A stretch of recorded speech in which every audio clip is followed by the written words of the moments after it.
तो कैसे हैं आप लोग। एयरपोर्ट अथॉरिटी ऑफ इंडिया की तरफ से जो एटीसी है, एटीसी यानी एयर ट्रैफिक कंट्रोलर के लिए बम्पर भर्ती निकल के आ रही है। इसकी पूरी डिटेल्स इस वीडियो में देखने ये वाले हैं हम। और फॉर्म को आपको किस तरीके से फिलअप करना है ताकि आपके सिलेक्शन के चांसेस बढ़ सके और आपके फॉर्म में कोई भी मिस्टेक ना हो। ठीक है, तो इसके रिगार्डिंग आप लास्ट तक देखिए, मैं आपको कुछ इंपॉर्टेंट पॉइंट बताने वाला हूँ जिससे आपके सिलेक्शन के चांसेस और ज़्यादा बढ़ जाएंगे।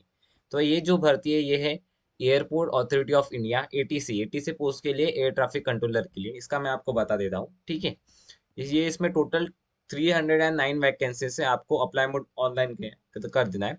25 अप्रैल से ये स्टार्ट हो चुकी है और इसकी लास्ट डेट यानी कल है। आज डेट देख सकते 23 मई है, 24 मई को इसकी लास्ट डेट है। ये इसके ऑफिशियल वेबसाइट है।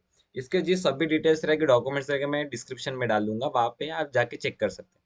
एप्लीकेशन फ़ी की बात करें, अगर आप जनरल, ओबीसी या ईडब्ल्यूएस कैटेगरी से तो आपको 1000 रुपीज़ पे करनी है एप्लीकेशन फीस। अगर आप एससी एसटी या फीमेल है तो आपको कुछ भी पे नहीं करना है। ठीक है, और इस भर्ती के लिए कौन कौन अप्लाई कर सकता है, तो एलिजिबिलिटी क्राइटेरिया जो है कि आपको 3 साल यानी जो बैचलर डिग्री होती है वो बीएससी में विद, जिसमें आपको फिजिक्स और मैथ्स ये मैंडेटरी होना चाहिए। ठीक है, एक तो ये हो सकता है जो कि नॉन प्रोफेशनल कोर्स में कंसिडर किया जाता है। और या फिर आप अगर इंजीनियरिंग कर रहे हैं एनी डिसिप्लिन में, लेकिन ड्यूरिंग द इंजीनियरिंग आपको फिजिक्स एंड मैथ्स कोई भी एक सेमेस्टर में होनी चाहिए, तब जाके इसके लिए आप क्वालिफाई। ठीक है, और इसके अगर देखें तो और एक क्राइटेरिया इन्होंने देखा है कि आपको इंग्लिश 10+2 स्टैंडर्ड लेवल की आनी चाहिए, स्पोकन एंड रिटन दोनों भी। और एज लिमिट की अगर बात करें तो 18 ईयर्स मिनिमम एज है and maximum 27 years of age है। ठीक है, ये कैटेगरी वाइज दे सकते हैं। अनरजिस्टर्ड के लिए 125 एंड ये देख सकते हैं आप। ठीक है, और इसकी एग्जाम डेट अनाउंस है लेकिन लास्ट डेट जो है अभी 24। तो इसमें देखते हैं, आपको इस वेबसाइट का लिंक जहाँ से आपको अप्लाई करना है मैं डिस्क्रिप्शन में दे दूंगा। ठीक है, आपको यहाँ पे इस वेबसाइट पे आना है और यहाँ पे दो ऑप्शन आपको दिखेंगे, एक दिखेगा रजिस्टर और एक दिखेगा लॉगिन। अगर आप पहले से रजिस्टर वेबसाइट पे आप लॉगिन कीजिए और मैं यहाँ पे रजिस्ट्रेशन कर दूंगा। ठीक है, यहाँ पे सिंपल आप अपने को यहाँ पे आपको पोस्ट सिलेक्ट कर लेना है, एयर ट्रैफिक कंट्रोलर। ठीक है, आपका यहाँ पे फुल नेम डालना है। फुल नेम डालने के बाद यहाँ पे आपका मोबाइल नंबर डालना है। फिर यहाँ पे आपको कंफर्म मोबाइल नंबर डालना है। ठीक है, और अगर कुछ इश्यू होता है तो उसके रिगार्डिंग आपको यहाँ पे फैमिली का अल्टरनेट मोबाइल नंबर डाल सकते हैं। देन यहाँ पे आपको अपनी ईमेल आईडी डालनी है। कंफर्म ईमेल आईडी डालने के बाद यहाँ पे जनरेट ओटीपी जैसे आप क्लिक करेंगे तो आपको एक ईमेल पे ओटीपी जाएगा और एक मोबाइल नंबर पे ओटीपी जाएगा। ठीक है, तो दोनों डालने के बाद यहाँ पे आई एग्री पे क्लिक करके ये जो कैप्चा है ये कैप्चा डाल के आपको सबमिट पे क्लिक कर दे, मैं कर देता हूँ। मैंने अपने डिटेल्स फिल कर लिए, आपको जैसे डिटेल फिल कर लेते हैं यहाँ पे जनरेट ओटीपी पे क्लिक करना है। ठीक है, यहाँ पे आपको कैप्चा आएगा, सिंपली आपको ये captcha as it is enter कर लेना है, 338183। सबमिट पे क्लिक कर लेना है। ठीक है, और मोबाइल नंबर और ईमेल पे ओटीपी जाए है। ठीक है, ओटीपी मैं एंटर कर देता हूँ। देखिए मैंने ओटीपी डाल दिए। ओटीपी डालने के बाद आपको यहाँ पे वैलिडेट पे क्लिक कर लेना है। यहाँ पे करेक्ट रहेगा तो यहाँ पे लिख के आ जाएगा OTP of mobile number has been validated successfully.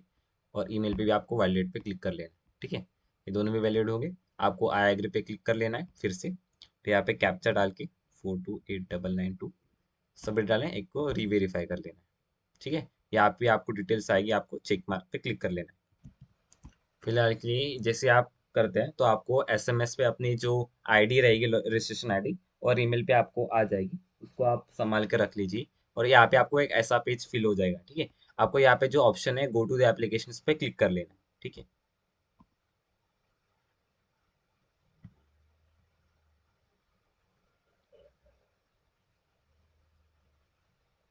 जैसे आप इस पे क्लिक कर लेते हैं, ठीक है, आपको उसमें 4 फेजेस में कंप्लीट कर लेना है। इसमें एलिजिबिलिटी क्राइटेरिया में सिंपल आपको अपने 10th की, 12th की और जो ग्रेजुएशन है, आइदर इंजीनियरिंग ग्रेजुएशन या फिर आइदर बीएससी एजुकेशन, ये डालना है।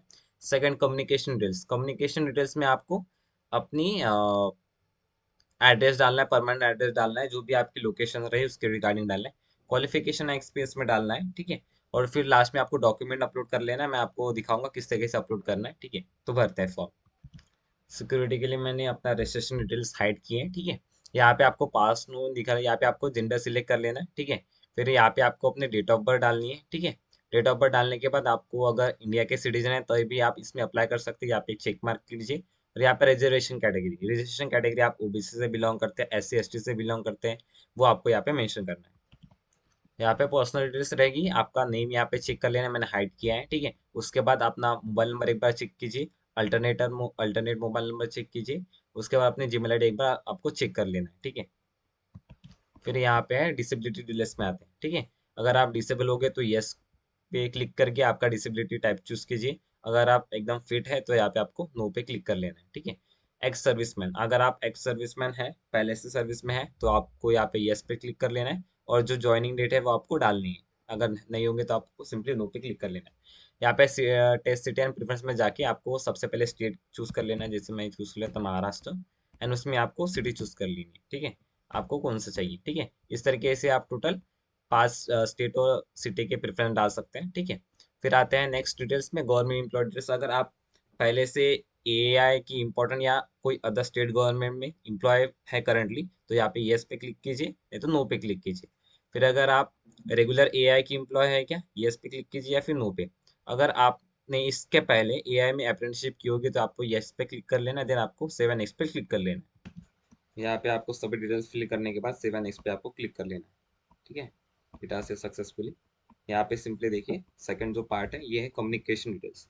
अब कम्युनिकेशन डिटेल्स में आपको अपना एड्रेस डालना है, ठीक है। एड्रेस लाइन 1 में डालना है, लाइन 2 में डालना है। फिर आपको यहाँ पे अपनी कंट्री चूज कर लेना है, आपको अपना स्टेट चूज कर लेना, देन डिस्ट्रिक्ट चूज कर लेना, आपका पिन कोड, ठीक है। और आपका अभी जहाँ पे आप करंट रह रहे हैं, जो आपका करस्पॉन्ड मतलब करंट एड्रेस है, वही आपका परमानेंट एड्रेस है, जो यहाँ पे आपको यस पे मार्क करना है, नहीं तो नो डाल के आपको मैन्युअली एंटर कर लेना है। मैं फिलअप कर लेता हूँ। जैसे आप कम्युनिकेशन डिटेल्स फिल कर लेते हैं, आप यहाँ पे अपना क्वालिफिकेशन डिटेल्स में आ जाते हैं, ठीक है। क्वालिफिकेशन डिटेल्स में आपको अपने 10 की डिटेल्स वो किस तरीके से फिलअप कर लेना है, मैं आपको बता देता हूँ, ठीक है। सबसे पहले आपका बोर्ड, स्टेट बोर्ड है, सीबीएसई या अदर कोई बोर्ड रहेगा तो आपको उस बोर्ड का नाम डालना है। कौन से ईयर में आप 10th पास हुए थे वो डालना है। किस इंस्टीट्यूशन से आपने पास किया था वो। सब्जेक्ट कॉम्बिनेशन मतलब आपको कितने नंबर ऑफ सब्जेक्ट थे, साइंस से जनरल्स थे, ये सभी आपको डालना है, ठीक है। और यहाँ पे आपको डालना है कि आपका जो मतलब परसेंटेज था या सीजीपीए था, ठीक है, वो आपको चूज करके डालना है। अगर परसेंटेज हो गए आपको कितने मार्क मिले, मैक्सिमम मार्क्स, तो या ऑटोमेटिकली जैसे मैं डाल देता हूँ सपोज 500 आउट ऑफ 441, तो ऑटोमेटिकली देखिए ये कैलकुलेट होके आ जाएगा, ठीक है। मैंने रैंडम नंबर लिया, आपको अपने हिसाब से डाल दीजिए, आपको जितने नंबर ऑफ परसेंट आए उनके नंबर ऑफ परसेंट के साथ। फिर आपको 12th में भी सेम डालना है, बोर्ड का नेम डालना है, ईयर ऑफ पास, ठीक है। इंस्टीट्यूट कॉलेज का नेम, आपने 12th किस कॉलेज से पास किया, सब्जेक्ट में आपको ध्यान में रखिए, फिजिक्स केमिस्ट्री मैथ्स और अदर सब्जेक्ट रहेगा तो वो डाल दिए, पीसीएम ग्रुप है या पीसीबी ग्रुप है या फिर आपका पीसीएम भी ग्रुप है, ठीक है। या आपके आपको सीजीपीए में रहेगा सीजीपीए, परसेंटेज में रहेगा परसेंटेज। नेक्स्ट आते हैं एसेंशियल है, मतलब यहाँ पे आपको ग्रेजुएशन की डिटेल्स डालनी। ग्रेजुएशन आइदर आपने बीएससी में किया हो या फिर ग्रेजुएशन आपने कोई अदर फील्ड लाइक इंजीनियरिंग में किया हो, जैसे क्वालिफाइड डिग्री। जैसे आप अगर फाइनल ईयर में होगे तो भी आप अप्लाई कर सकते हैं, यहाँ पे पास्ट और अपिन आप चूज कर सकते हैं, अपेन में चूज कर सकते हैं, ठीक है। आपका कोर्स यहाँ पे आपका रेगुलर फुल टाइम है, ठीक है। आपकी डिग्री कौन सी है, बी बीटेक है, बीएससी है, जैसे मैं चूज कर लेता हूँ, ठीक है। आपके यहाँ पे कॉलेज का नाम, आपके सब्जेक्ट्स कि क्या थे आपके सब्जेक्ट्स में, ठीक है। उसके बाद किस मंथ और आप पास होने वाले हैं, जैसे आप अगर अपियर होंगे, ठीक है, तो आप कब पास होने हैं वो आपको डिटेल डालनी है, ठीक है। यहाँ पे आपको डालने जैसे ग्रेजुएशन जनरली परसेंट में सीजीपीए में रहता है, तो सीजीपीए में डाल के आपको 10 में से ओवरऑल कैलकुलेट कर लेना है करंट तक कि करंट सेमेस्टर तक आपका कितना सीजीपीए, ठीक है। और यहाँ पे आप ये इसको चेक मार्क कर लीजिए, ठीक है। फिर नेक्स्ट आता है कि जैसे ड्यूरिंग दी ग्रेजुएशन अगर आपके सेमेस्टर में फिजिक्स या केमिस्ट्री में से सब्जेक्ट रहेगा तो आपको इसमें यस पे क्लिक कर लेना है। और 10th एंड 12th में आपने कोई भी subject as a English one of the subject language की तरह के कंसिडर किया होगा, एग्जाम दी होगी, तो भी आप पे आपको यस पे क्लिक कर लेना है, ठीक है। और यहाँ पे आपको मतलब 10+2 स्टैंडर्ड लेवल के आप इंग्लिश बोल सकते हैं, लिख सकते हैं क्या, यस, तो यहाँ पे भी आपको यस पे क्लिक कर लेना है, ठीक है। अगर इसके अलावा आपने कोई अदर हायर ग्रेजुएशन किया होगा, जैसे पोस्ट ग्रेजुएशन किया होगा, उसकी डिटेल आप डाल सकते हैं। अगर आपका कोई वर्क एक्सपीरियंस होगा इससे रिलेटेड, ठीक है, तो आप यहाँ पे यस पे क्लिक करके उसकी डिटेल्स यहाँ पे डाल सकते हैं, ठीक है। देखिए जब आप ये क्वालिफिकेशन एक्सपीरियंस सबमिट करते हैं तो आप इस पेज पे आएंगे, ठीक है। यहाँ पे आपको सिंपली क्या कर लेना है, अपने पासपोर्ट साइज जो फोटो है, ठीक है, वो अपलोड कर लेना है। आपको ध्यान में रखिएगा कि आपका जो ये होनी चाहिए 100 KB टू 200 KB के बीच में होनी चाहिए फोटो, और ये इमेज की जो होनी चाहिए 80 KB से 150 KB में होनी चाहिए, ठीक है। यहाँ पे आप प्रीव्यू करके देख भी सकते हैं, ठीक है। अगर आप अदर कैटेगरी से बिलोंग करते हो तो यहाँ पे आपको पेमेंट करना पड़ेगा 1000 rupees, general, OBC and EWS category से। अगर आप शेड्यूल ट्राइब्स और शेड्यूल कास्ट की तरफ से हैं तो आपको करने की जरूरत नहीं है। और यहाँ पे आपको चेक बॉक्स पे आपको एक बार क्लिक कर लेना है, ठीक है। आपको एक बार अपनी डिटेल्स अच्छे से कर लेनी है, ठीक है। यहाँ पे अपना कैप्चा कोड डालिए, ठीक है। कैप्चा कोड डालने के बाद आप एक ना प्रीव्यू कर लीजिए और सबमिट कर दीजिए, ठीक है। अगर कुछ इन्फॉर्मेशन एक्स्ट्रा चाहिए तो मुझे आप कमेंट में बता सकते हैं, उसके दौरान हम सॉल्व कर देंगे। Thank you.